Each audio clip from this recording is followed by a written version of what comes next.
What's up guys? Ngayon meron tayong simpleng gagawin sa motor natin na Raider FI. Makikita nyo maglalagay tayo ng bagong gulong or bagong sapatos niya. Pero bago natin gawin yun, ipapa-repaint muna natin itong RB5 natin. Medyo marami na kasing gasgas to. So para fresh yung paglagay ng gulong natin. So para-repaint na din natin. So 5 years na din naman to. Medyo nagbabakbak na yung pintura. So original paint yan ng RCB.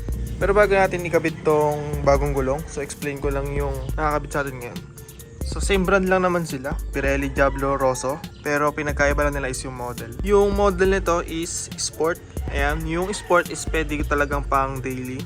So mas matagal yung lifespan niya kumpara dun sa kakabit natin ngayon. So ito, Rosso Corsa 2. Ito yung ilalagay natin ngayon. So mas mabilis yung lifespan niya kumpara sa Sport. Pero yung paggamit kasi ng way ng gulong na to is ito, pang Sport, saka pang racetrack. Yung nakalagay ko ngayon is Rosso Sport. So yung pang daily lang. So itong Rosso Sport, wala akong naging problema dyan, hindi tayo pinahiya. So ngayon gusto ko lang din mag-upgrade ng size. Yung nakalagay kasi ngayon is parehas 90-80. Tapos yung ilalagay natin ngayon is 90-80 yung front, tapos 180 yung rear. So yan, marami pa tayong gagawin dito ngayon. So tanggalin ko muna yung gulong, I mean yung mag sa motor, tapos tatanggalin ko yung mga disc, tapos tadalhin natin sa powder coat. So pakita ko lang sa inyo yung nagiging issue. Hindi naman na siya issue kasi tagal na din naman tong RB5 ko na to. Okay lang, paparepaint na natin. So matte black yan na original from RCB. And yung pagka matte black niya.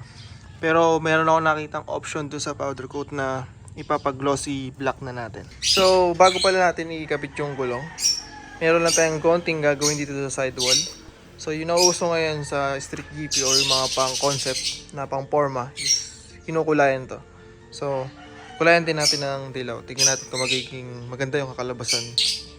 And guys, nabaklas na natin.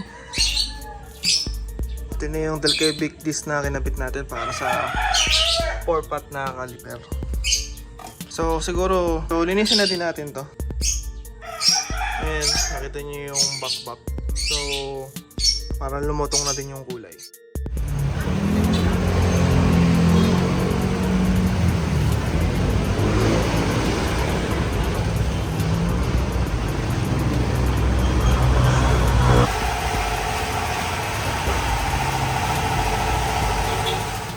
So ito na guys, ginapila tayo kasi kahapon. So ngayon na natin siya nakakuha at ngayon natin ikakabit.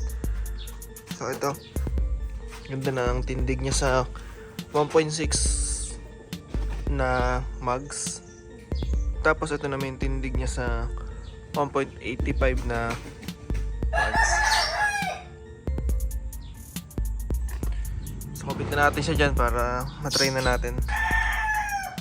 Pero yan, ikabit na natin para makita natin ng maayos sa motor. So unahin natin ilagay yung disc sa harap.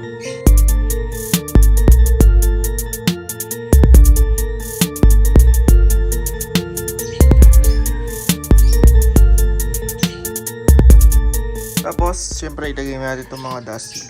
Ito natin. And guys, nakakabit na natin.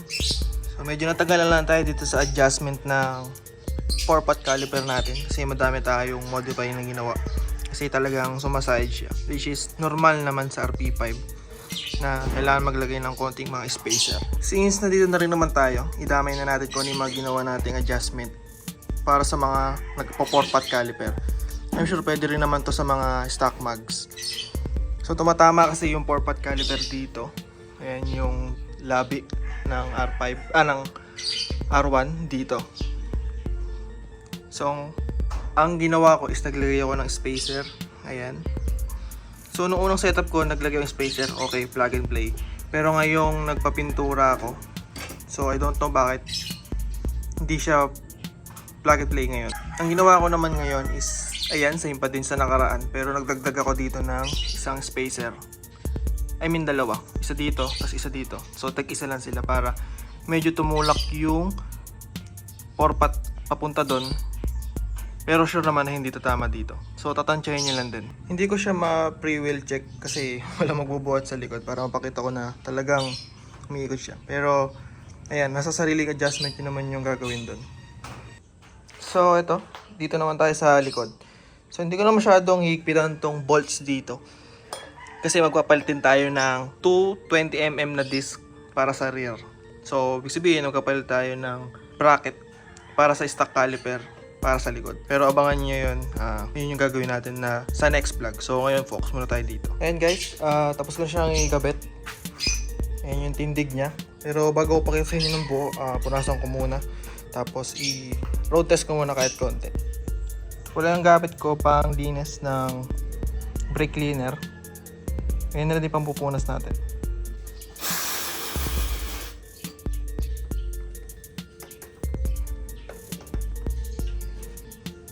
Okay naman yung free wheel na tong likod.